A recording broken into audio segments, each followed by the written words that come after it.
നമസ്കാരം, ഏവർക്കും ചാപ്റ്റർ മീഡിയയുടെ ഓൺലൈൻ ക്ലാസ്സിലേക്ക് സ്വാഗതം.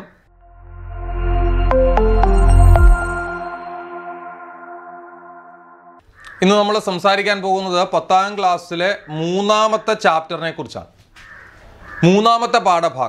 മൂന്നാമത്തെ പാഠഭാഗത്തിലെ ഏതാനും ചില കാര്യങ്ങളാണ് ഇന്ന് നമ്മൾ സംസാരിക്കാൻ പോകുന്നത്. വളരെ പ്രാധാന്യമേറിയ ഒരു പാഠഭാഗം കൂടിയാണ് മൂന്നാമത്തെ പാഠഭാഗം. നമ്മൾ ഇതിനു മുമ്പ് കേട്ടിട്ടില്ലാത്തതുമായിട്ടുള്ള ഒരുപാട് ഘടകങ്ങൾ, ചില പേരുകൾ, ചില പ്രവർത്തനങ്ങൾ, ഇതൊക്കെ തന്നെ നമുക്ക് മൂന്നാമത്തെ പാഠഭാഗത്തിൽ സംസാരിക്കേണ്ടതായിട്ടുണ്ട്. പാഠഭാഗത്തിൻ്റെ പേര് ശ്രദ്ധിക്കുക: chemical messages for homeostasis. Chemical messages for homeostasis, അതായത് ഹോമോസ്റ്റാസിസ്, ആന്തര സമസ്ഥിതി, അതിനായിട്ടുള്ള രാസ സന്ദേശങ്ങളെക്കുറിച്ചാണ് ഈ പാഠഭാഗത്തിൽ നമുക്ക് സംസാരിക്കാനുള്ളത്. എന്താണ് ഈ പാഠഭാഗത്തിൻ്റെ ഉള്ളിൽ നമുക്ക് പഠിക്കാനുള്ളത് എന്ന് തുടർന്ന് മുന്നോട്ട് പോകുന്ന ഓരോ ഭാഗങ്ങളിൽ നമുക്ക് മനസ്സിലാക്കാം. ആദ്യം ഞാൻ നിങ്ങളെ പരിചയപ്പെടുത്താൻ പോകുന്ന ഒരു വാക്ക് എൻഡോക്രൈൻ സിസ്റ്റം. Endocrine system. നമ്മൾ പലതരത്തിലുള്ള സിസ്റ്റങ്ങളെ കുറിച്ച് കേട്ടിട്ടുണ്ട് 9ാം ക്ലാസ്സിൽ. Digestive system, respiratory system, excretory system, circulatory system, muscular system, skeletal system, അല്ലേ, റീപ്രൊഡക്റ്റീവ് സിസ്റ്റം, അങ്ങനെ ഒരുപാട് സിസ്റ്റങ്ങൾ നമ്മൾ പഠിച്ചിട്ടുണ്ട്. ഇത് മറ്റൊരു ഓർഗൻ സിസ്റ്റമാണ്. പേര് എൻഡോക്രൈൻ സിസ്റ്റം. അന്തസ്രാവി വ്യവസ്ഥ എന്ന് നമ്മൾ മലയാളത്തിൽ പറയും. എൻഡോക്രൈൻ സിസ്റ്റം അല്ലെങ്കിൽ അന്തസ്രാവി വ്യവസ്ഥ എന്ന് നമുക്ക് രേഖപ്പെടുത്തേണ്ടി വരും. എന്താണ് ഈ എൻഡോക്രൈൻ സിസ്റ്റം എന്ന് നമുക്കറിയാം. Endocrine system that helps to control and coordinate all activities in our body. നമ്മുടെ ശരീരത്തിനകത്തെ എല്ലാ പ്രവർത്തനങ്ങളെയും നിയന്ത്രിക്കുകയും ഏകോപിപ്പിക്കുകയും ചെയ്യുവാൻ സഹായിക്കുന്ന ഒരു ഓർഗൻ സിസ്റ്റം, ഒരു അവയവ വ്യവസ്ഥയാണ് ആരെന്ന് പറഞ്ഞിരിക്കുന്നത്? എൻഡോക്രൈൻ സിസ്റ്റം അല്ലെങ്കിൽ അന്തസ്രാവി വ്യവസ്ഥ എന്ന് നമുക്ക് പറയേണ്ടി വരും. ഓരോ ഓർഗൻ സിസ്റ്റങ്ങളും അല്ലെങ്കിൽ അവയവ വ്യവസ്ഥകളും പഠിക്കുമ്പോൾ അതിനകത്ത് ആരൊക്കെ ഉണ്ട് എന്ന് നമുക്കറിയണം. നമ്മുടെ എൻഡോക്രൈൻ സിസ്റ്റത്തിന്റെ ഭാഗങ്ങളാണ് endocrine gland and its secretions. അന്തസ്രാവി ഗ്രന്ഥികളും അവ ഉൽപ്പാദിപ്പിക്കുന്ന ചില രാസവസ്തുക്കളും, അവയെ നമ്മൾ വിളിക്കുന്ന പേര് ഹോർമോൺസ് എന്നാണ്. എൻഡോക്രൈൻ ഗ്ലാൻഡ് ഉൽപ്പാദിപ്പിക്കുന്ന രാസവസ്തുക്കളെ നമ്മൾ വിളിക്കുന്ന പേര് ഹോർമോൺസ് എന്നാണ്. വേറെ ഒരു ആൾക്കും ഹോർമോണിനെ ഉൽപ്പാദിപ്പിക്കാനുള്ള കഴിവില്ല. എൻഡോക്രൈൻ ഗ്ലാൻഡുകൾക്ക് മാത്രമേ ഹോർമോണിനെ ഉൽപ്പാദിപ്പിക്കാനുള്ള കഴിവുള്ളൂ. അപ്പോൾ എൻഡോക്രൈൻ സിസ്റ്റത്തെക്കുറിച്ച് ഒന്നുകൂടെ പറയുന്നു. എൻഡോക്രൈൻ സിസ്റ്റം അല്ലെങ്കിൽ അന്തസ്രാവി വ്യവസ്ഥ എന്ന് പറയുന്ന വ്യവസ്ഥ എന്ത് ചെയ്യുന്നു? Which helps to control and coordinate all activities in our body. നമ്മുടെ ശരീരത്തിലെ ഒട്ടുമിക്ക പ്രവർത്തനങ്ങളെയും, അല്ല എല്ലാ പ്രവർത്തനങ്ങളെയും, അങ്ങനെ തന്നെ പറയാം, എല്ലാ പ്രവർത്തനങ്ങളെയും നിയന്ത്രിക്കുകയും ഏകോപിപ്പിക്കുകയും ചെയ്യുക എന്നത് അന്തസ്രാവി വ്യവസ്ഥയുടെ അല്ലെങ്കിൽ എൻഡോക്രൈൻ സിസ്റ്റത്തിന്റെ ധർമ്മമാണ്. എൻഡോക്രൈൻ സിസ്റ്റത്തിന്റെ അല്ലെങ്കിൽ അന്തസ്രാവി വ്യവസ്ഥയുടെ ഭാഗങ്ങളെക്കുറിച്ച് പറയുമ്പോൾ നമുക്ക് പറയാം, ഒന്നാമത്തെ ആളിനെ വിളിക്കുന്ന പേരാണ് എൻഡോക്രൈൻ ഗ്ലാൻഡ്. മനസ്സിലാകുന്നുണ്ടോ? എൻഡോക്രൈൻ ഗ്ലാൻഡ്, അന്തസ്രാവി ഗ്രന്ഥി ആൻഡ് ഇറ്റ്സ് സെക്രീഷൻസ്, അതിൻ്റെ സെക്രീഷൻ, അത് ഉൽപ്പാദിപ്പിക്കുന്ന ചില രാസവസ്തു. എൻഡോക്രൈൻ ഗ്ലാൻഡ് അല്ലെങ്കിൽ അന്തസ്രാവി ഗ്രന്ഥി ഉൽപ്പാദിപ്പിക്കുന്ന സെക്രീഷൻസിനെ നമ്മൾ പൊതുവിൽ വിളിക്കുന്ന പേരെന്താണ്? ഹോർമോൺസ് എന്നാണ് വിളിക്കുന്നത്. മനസ്സിലാകുന്നുണ്ടോ പറഞ്ഞിരിക്കുന്നത്? ഈ അന്തസ്രാവി ഗ്രന്ഥികൾ അല്ലെങ്കിൽ എൻഡോക്രൈൻ ഗ്ലാൻഡ് ഉൽപ്പാദിപ്പിക്കുന്ന ഈ ഹോർമോണുകൾ നമ്മുടെ ശരീരത്തിനകത്തെ ഓരോ കോശങ്ങളിലാണ് പ്രവർത്തിക്കുന്നത്, സെല്ലിനകത്ത് കയറിയാണ് പ്രവർത്തിക്കുന്നത്. അപ്പോൾ അവിടെ നമുക്കറിയണം, ഈ അന്തസ്രാവി ഗ്രന്ഥി ഉൽപ്പാദിപ്പിക്കുന്ന അല്ലെങ്കിൽ എൻഡോക്രൈൻ ഗ്ലാൻഡ് ഉൽപ്പാദിപ്പിക്കുന്ന ഈ ഹോർമോണുകൾ എങ്ങനെയാണ് കോശങ്ങളിലേക്ക് എത്തുന്നത് എന്ന് നമുക്കറിയണം.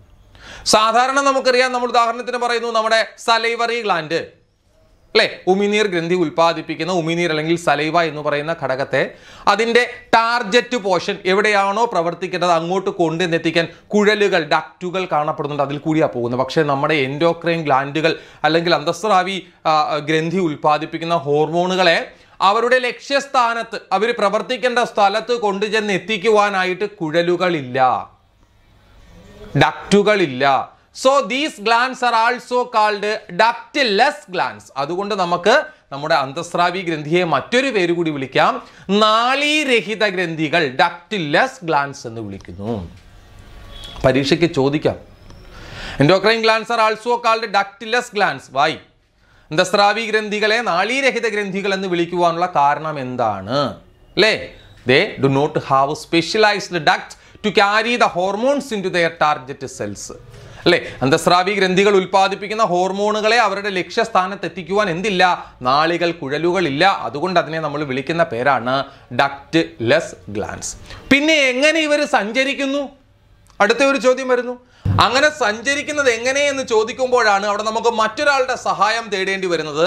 അയാളെ നമ്മൾ വിളിക്കുന്ന പേരാണ് ബ്ലഡ് അല്ലെങ്കിൽ രക്തം. നമ്മുടെ ഈ എൻഡോക്രൈൻ ഗ്ലാൻഡുകൾ അല്ലെങ്കിൽ അന്തസ്രാവി ഗ്രന്ഥികൾ അവ ഉൽപ്പാദിപ്പിക്കുന്ന ഹോർമോണുകളെ നേരിട്ട് ബ്ലഡിലേക്കാണ് പ്രൊഡ്യൂസ് ചെയ്യുന്നത്. മനസ്സിലാകുന്നുണ്ടോ? ഈ ബ്ലഡ് നമ്മുടെ ശരീരത്തിൽ ആകമാനം ഇങ്ങനെ ചുറ്റുമ്പോൾ അതിനോടൊപ്പമാണ് ആരും സഞ്ചരിക്കുന്നത്? ഹോർമോണുകളും സഞ്ചരിക്കുന്നത്. അല്ലാതെ നമ്മുടെ എൻഡോക്രൈൻ ഗ്ലാൻഡിന് അല്ലെങ്കിൽ അന്തസ്രാവി ഗ്രന്ഥികൾക്ക് അവയുടെ ഹോർമോണുകളെ കൊണ്ടുപോകാൻ പ്രത്യേകം എന്തില്ല? ഡക്റ്റുകളില്ല. ഹോർമോണുകൾ സഞ്ചരിക്കുന്നത് എന്തിൽ കൂടിയാണ്? നമ്മുടെ ബ്ലഡിൽ കൂടി തന്നെയാണ്. മനസ്സിലാകുന്നുണ്ടോ? അതുകൊണ്ടാണ് നമ്മൾ ഏതെങ്കിലും ഹോർമോൺ ടെസ്റ്റിന് ചെല്ലുമ്പം നമ്മുടെ ബ്ലഡ് എടുത്ത് പരിശോധിച്ചാൽ മതി, അതിനകത്ത് ഹോർമോണിൻ്റെ അളവ് അറിയാൻ പറ്റും. കാരണം എല്ലാ ഹോർമോണുകളും എന്തിനകത്തുണ്ട്? ബ്ലഡിനകത്തുണ്ട്. മനസ്സിലാകുന്നുണ്ടോ? ഇനി അപ്പോൾ വീണ്ടും വേറൊരു ചോദ്യം വരുന്നു. എല്ലാ ഹോർമോണുകളും എല്ലാ കോശങ്ങളിലും എല്ലാ സെല്ലിലും കയറി പ്രവർത്തിക്കുന്നുണ്ടോ? ഇല്ല. പിന്നെ എങ്ങനെയാണ് അവരവരുടെ ടാർഗറ്റ് സെല്ലിൽ എത്തുന്നത്? നമ്മൾ രണ്ടാമത്തെ പാഠഭാഗത്തിൽ അല്ലെങ്കിൽ ആദ്യത്തെ പാഠഭാഗത്തിൽ നമ്മൾ റിസപ്റ്റർ എന്ന് പറയുന്ന ഒരു ഭാഗത്തെക്കുറിച്ച് പഠിച്ചില്ലായിരുന്നോ? സ്റ്റിമുലകളെ സ്വീകരിക്കുവാൻ കഴിവുള്ള സ്പെഷ്യലൈസ്ഡ് സെൽസിനെ വിളിക്കുന്ന പേരാണ് റിസപ്റ്റർ എന്ന് വിളിച്ചു. രണ്ടാമത്തെ പാഠഭാഗത്തിൽ ഐയുടെ സ്ട്രക്ചർ പഠിച്ചപ്പോൾ ഫോട്ടോ റിസപ്റ്റർ എന്നൊരു വാക്ക് നമ്മൾ പഠിച്ചു. അതൊരു റിസപ്റ്റർ ആണ്. പക്ഷെ പുള്ളിക്കാരൻ ആരെ മാത്രമേ തിരിച്ചറിയാൻ സാധിക്കുന്നു? ലൈറ്റിന്റെ പ്രസൻസ് മാത്രം തിരിച്ചറിയാൻ സാധിക്കുന്നയാളാണ് ഫോട്ടോ റിസപ്റ്റർ. എന്തുകൊണ്ട് നമുക്ക് ചെവിയിൽ കൂടി വസ്തുക്കളെ കാണാൻ പറ്റുന്നില്ല? ചെവിയിൽ ഫോട്ടോ റിസപ്റ്റർ ഇല്ല. എന്തുകൊണ്ട് കണ്ണിൽ കൂടി നമുക്ക് കേൾക്കാൻ പറ്റുന്നില്ല? കേൾക്കുവാൻ സഹായിക്കുന്ന റിസപ്റ്റർ എവിടില്ല? കണ്ണിലില്ല. അതുപോലെ നമ്മുടെ ശരീരത്തിലെ ഓരോ കോശങ്ങളിലും അതത് ഹോർമോണുകൾക്കുള്ള റിസപ്റ്ററുകൾ കാണപ്പെടുന്നുണ്ട്. മനസ്സിലാകുന്നുണ്ടോ? ഓരോ ഹോർമോണുകൾക്കും പ്രത്യേകം റിസപ്റ്റർ സെല്ലുകളുണ്ട്.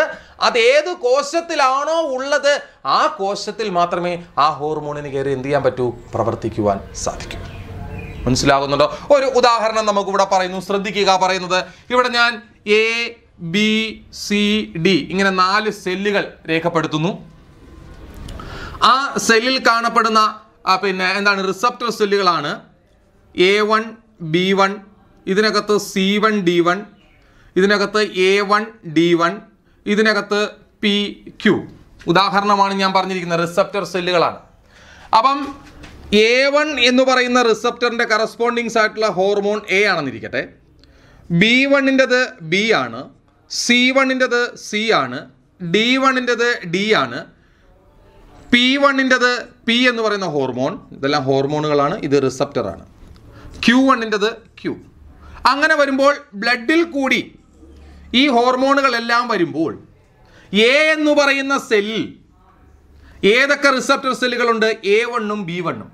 ആ A എന്ന് പറയുന്ന സെല്ലിൽ അപ്പോൾ ആർക്കൊക്കെ മാത്രമേ കയറി പ്രവർത്തിക്കാൻ പറ്റൂ? A എന്നും B എന്നും പറയുന്ന ഹോർമോണുകൾക്ക് മാത്രമേ പറ്റൂ. ഡിയിലാവുമ്പോഴത്തേക്ക് Pക്കും Qനും മാത്രമേ. അപ്പോൾ ഏത് ഹോർമോൺ അല്ലെങ്കിൽ ഏത് റിസപ്റ്റർ സെല്ലാണോ കോശത്തിലുള്ളത് ആ റിസപ്റ്റർ സെല്ലിന് കറസ്പോണ്ടിങ് ആയിട്ടുള്ള ഹോർമോണുകൾക്ക് മാത്രമേ അതത് കോശങ്ങളിൽ കയറി പ്രവർത്തിക്കാൻ പറ്റൂ. അവിടെയും മറ്റൊരു കാര്യം നമുക്കറിയണം. ഈ ബ്ലഡിൽ കിടക്കുന്ന ഹോർമോൺ എങ്ങനെയാണ് ഇനി കോശത്തിലേക്ക് എത്തുന്നത്? ശ്രദ്ധിച്ചോണം പറയുന്നത്. ബ്ലഡിനകത്ത് ഹോർമോൺ ഉണ്ട്. 9ാം ക്ലാസ്സിൽ നമ്മളൊരു കാര്യം പഠിച്ച ഓർമ്മയുണ്ടോ മക്കളെ? ഓക്സിജൻ എന്ന് പറയുന്ന സാധനം combines with haemoglobin to form oxy haemoglobin. നമ്മൾ പഠിച്ചതാണ്. ഓക്സിജനും ഹീമോഗ്ലോബിനും കൂടെ കൂടിച്ചേർന്ന് ഓക്സി ഹീമോഗ്ലോബിനുമായിട്ടാണ് കോശത്തിനുള്ളിലേക്ക് പ്രവേശിക്കുന്നത് നമ്മൾ പഠിച്ചിട്ടുണ്ട്. ഇതുപോലെ ഈ കോശത്തിൽ കാണപ്പെടുന്ന റിസപ്റ്റർ സെല്ലും ബ്ലഡിൽ കാണപ്പെടുന്ന ഹോർമോണൂടെ കൂടിച്ചേരുന്നു. Hormone plus receptor to form a hormone receptor complex. എന്തിന്റെ രൂപത്തിലേക്ക് മാറുന്നു എന്നാ പറഞ്ഞിരിക്കുന്നത്? ഹോർമോൺ റിസപ്റ്റർ കോംപ്ലക്സിന്റെ രൂപത്തിലേക്ക് മാറുന്നു. ഈ ഹോർമോൺ റിസപ്റ്റർ കോംപ്ലക്സിന്റെ രൂപത്തിലാണ് ഈ ഹോർമോൺ ബ്ലഡിൽ നിന്ന് എങ്ങോട്ട് പ്രവേശിക്കുന്നത്? കോശത്തിനുള്ളിലേക്ക് പ്രവേശിക്കുന്നത്. കോശത്തിനുള്ളിൽ എത്തിക്കഴിയുമ്പോൾ എന്തോ ചെയ്യുമെന്നറിയാമോ? ഈ ഹോർമോൺ റിസപ്റ്റർ കോംപ്ലക്സ് അങ്ങ് സ്പ്ലിറ്റ് ചെയ്യും. ആരൊക്കെയായിട്ട്? ഹോർമോണായിട്ടും റിസപ്റ്ററായിട്ടും. ഹോർമോൺ കോശത്തിനുള്ളിലെത്തി. അപ്പം എന്തിന്റെ രൂപത്തിലാണ് ഹോർമോണുകൾ കോശത്തിനുള്ളിലേക്ക് എത്തുന്നത് എന്ന് ചോദിച്ചു കഴിഞ്ഞാൽ നമുക്ക് പറയാം in the form of hormone receptor complex. എന്തിന്റെ രൂപത്തിലാണ്? ഹോർമോൺ റിസപ്റ്റർ കോംപ്ലക്സിന്റെ രൂപത്തിലാണ്, ഹോർമോൺ ഗ്രാഹി സംയുക്തത്തിന്റെ രൂപത്തിലാണ്. എങ്ങനെയാണ് ഇനി ഹോർമോൺ ഗ്രാഹി സംയുക്തം അല്ലെങ്കിൽ ഹോർമോൺ റിസപ്റ്റർ കോംപ്ലക്സ് ഉണ്ടാകുന്നത്? ആരൊക്കെ തമ്മിൽ കൂടിച്ചേരുന്നു? രക്തത്തിൽ കാണപ്പെടുന്ന ഹോർമോണും കോശത്തിനുള്ളിലെ റിസപ്റ്ററുമായിട്ട് കൂടിച്ചേർന്നിട്ടാണ് അവിടെ എന്തുണ്ടാകുന്നത്? ഹോർമോൺ റിസപ്റ്റർ കോംപ്ലക്സ് ഉണ്ടാകുന്നത് എന്നാണ് പറഞ്ഞിരിക്കുന്നത്. ഇത്രയാണ് നമുക്ക് ഈ പാഠഭാഗത്തിന്റെ ഇൻട്രൊഡക്ഷനായി പറയുവാൻ സാധിക്കുന്നത്. ഒന്നുകൂടെ പറയാം ഇത്രയും കാര്യങ്ങൾ. ആദ്യം നമ്മൾ പറഞ്ഞത് എൻഡോക്രൈൻ സിസ്റ്റത്തെ കുറിച്ചാണ്. നമ്മുടെ ശരീരത്തിലെ എല്ലാ പ്രവർത്തനങ്ങളെയും നിയന്ത്രിക്കുകയും ഏകോപിപ്പിക്കുകയും ചെയ്യുക എന്നതാണ് ആരുടെ ധർമ്മമായി നമ്മൾ കണക്കാക്കിയത്?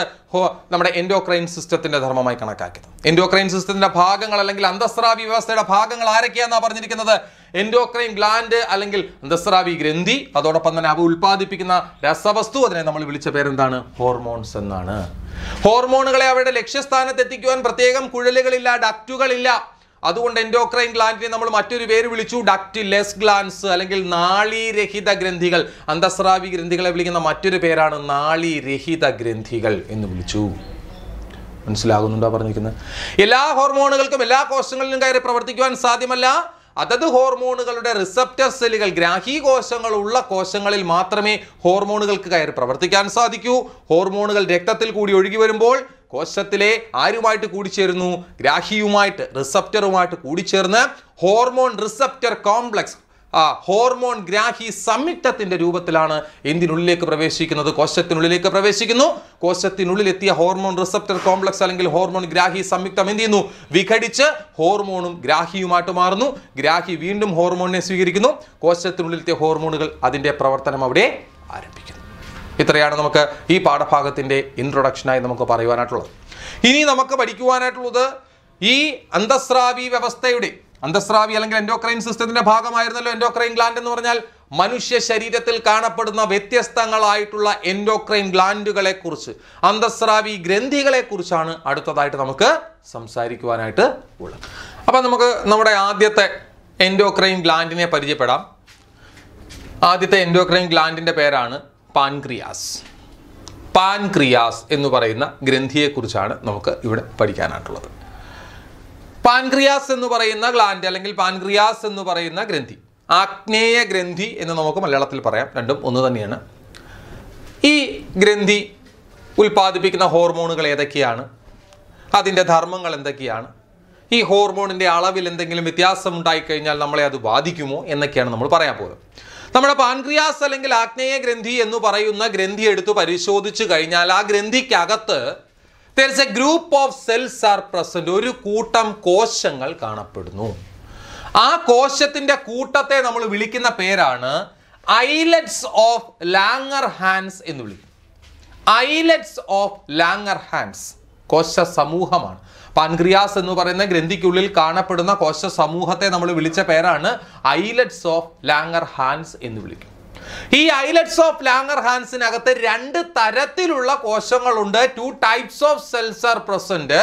First one is called alpha cell and second one is called beta cell.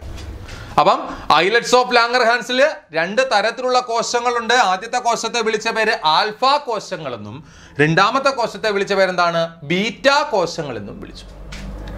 Alpha കോശം ഉൽപ്പാദിപ്പിക്കുന്ന ഹോർമോണിന്റെ പേരാണ് ഗ്ലൂക്കഗോൺ. ഗ്ലൂക്കഗോൺ. ബീറ്റ കോശങ്ങൾ ഉൽപ്പാദിപ്പിക്കുന്ന ഹോർമോണിന്റെ പേരാണ് ഇൻസുലിൻ. ഈ ഒരു വാക്ക് നമ്മൾ കേട്ടിട്ടുണ്ട്, ഇൻസുലിൻ, അല്ലെ? എല്ലാവരും കേട്ട്. അപ്പൊ പാൻക്രിയാസ് മൊത്തത്തിൽ രണ്ട് ഹോർമോണിനെ ഉൽപ്പാദിപ്പിക്കുന്നു, ഗ്ലൂക്കഗോണും ഇൻസുലിനും. ഇച്ചിരൂടെ ഉള്ളിലേക്ക് കയറി പറയുമ്പോൾ പാൻക്രിയാസിൽ കാണപ്പെടുന്ന ഐലറ്റ്സ് ഓഫ് ലാംഗർഹാൻസിനകത്തെ ആൽഫ കോശങ്ങൾ ഗ്ലൂക്കഗോണിനെയും ബീറ്റ കോശങ്ങൾ ആരെ ഉൽപ്പാദിപ്പിക്കുന്നു? ഇൻസുലിനെയും ഉൽപ്പാദിപ്പിക്കുന്നു. എന്താണ് ഇവരുടെ ഇനി ധർമ്മം എന്ന് നമുക്കറിയാം. നമ്മുടെ രക്തത്തിലെ ഗ്ലൂക്കോസിന്റെ അളവ് കൃത്യമായി മെയിൻറ്റെയിൻ ചെയ്തുകൊണ്ട് പോകണമെങ്കിൽ ഇവർ രണ്ടുപേരും ഉണ്ടായിരിക്കണം. ഇവർ രണ്ടുപേരൂടെ പ്രവർത്തിച്ചെങ്കിലേ ഗ്ലൂക്കോസിന്റെ അളവ് മെയിൻറ്റെയിൻ ചെയ്യാൻ പറ്റൂ. രക്തത്തിലെ ഗ്ലൂക്കോസിന്റെ സാധാരണ അളവ് കേട്ടോണം.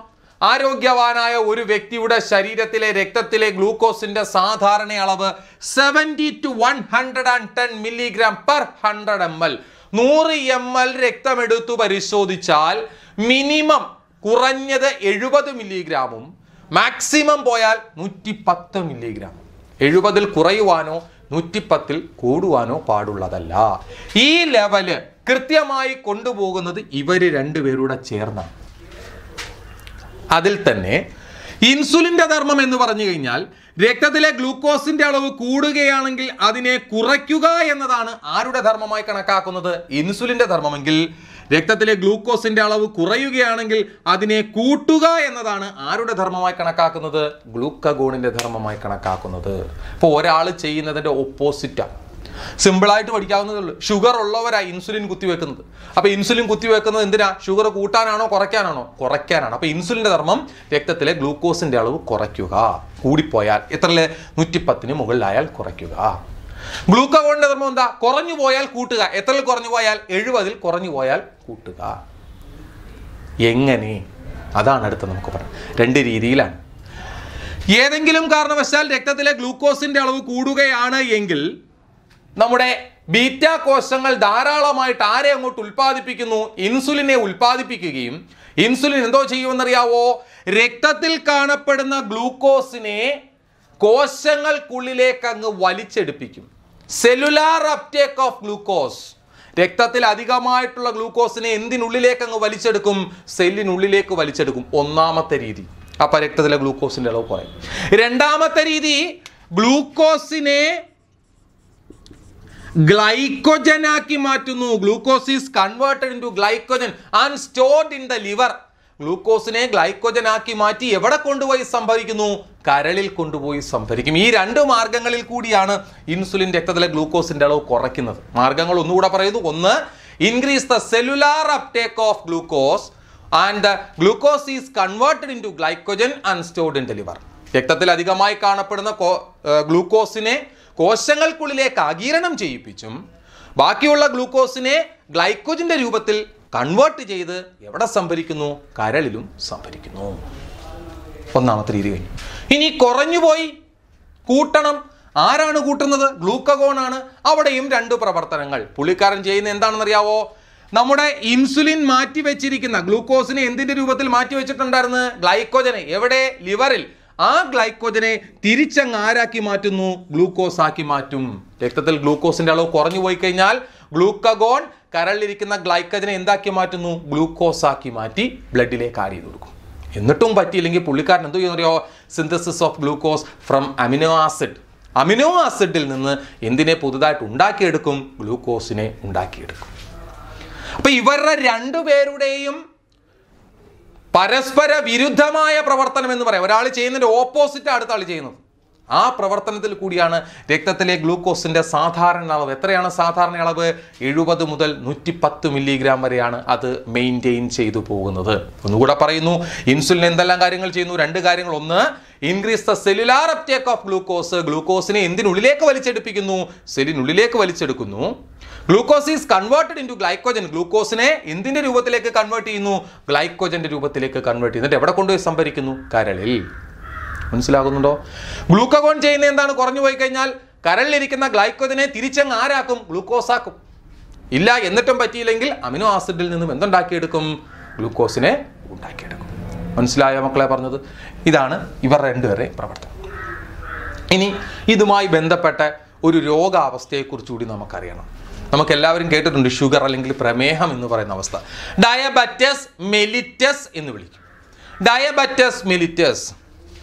ബീറ്റ കോശങ്ങൾക്ക് കൃത്യമായിട്ട് ഇൻസുലിനെ ഉൽപ്പാദിപ്പിക്കാൻ കഴിയാതെ വരുമ്പോൾ, ബീറ്റ കോശങ്ങൾക്ക് ഉണ്ടാകുന്ന നാശമോ അല്ലെങ്കിൽ ഇൻസുലിൻ്റെ ഉൽപ്പാദനത്തിൽ ഉണ്ടാകുന്ന പോരായ്മയൊക്കെ മൂലം രക്തത്തിലെ ഇൻസുലിൻ്റെ അളവ് കുറയുമ്പോൾ, നമുക്കറിയാം ഇൻസുലിൻ്റെ ധർമ്മം എന്താണ്?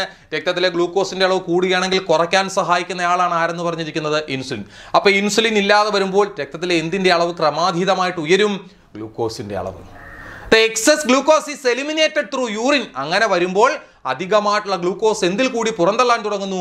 മൂത്രത്തിൽ കൂടി. ദിസ് കണ്ടീഷൻ ഈസ് കാൾഡ്, ഈ അവസ്ഥയെ നമ്മൾ വിളിക്കുന്ന പേരാണ് ഡയബറ്റസ് മെലിറ്റസ്, അല്ലെങ്കിൽ നമുക്ക് വിളിക്കാം പ്രമേഹം എന്ന് വിളിക്കാം. മനസ്സിലാകുന്നുണ്ടോ? അതായത് 110 കൂടുന്ന അവസ്ഥ.